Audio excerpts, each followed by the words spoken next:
अस्सलाम वालेकुम दोस्तों, असां तुमको ट्यूबवेल के बारे दसेसो। ये जी सारा सोलर वाला ट्यूबवेल है। ये मोटर सामने थोड़े चलती पई है।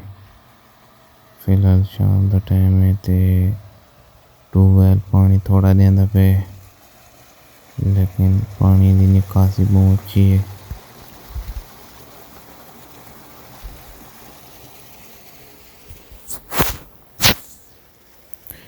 ये जी सोलर प्लेटन 16 सोलर प्लेटन लाई हुई हैं। ये शिकंजा बड़ा मजबूत बनाया है और एक ट्यूबवेल है। ये स्पेशल शिकंजा बनवाया है ते इहदे विच 16 प्लेटां फिलहाल लाइयां ते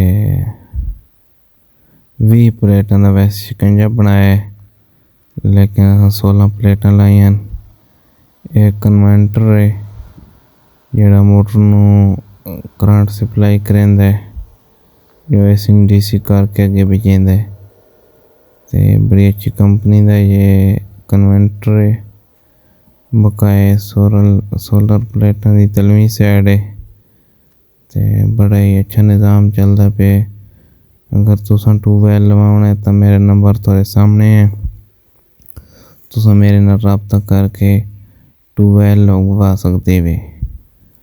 ते ये बड़ा अच्छा सिस्टम है।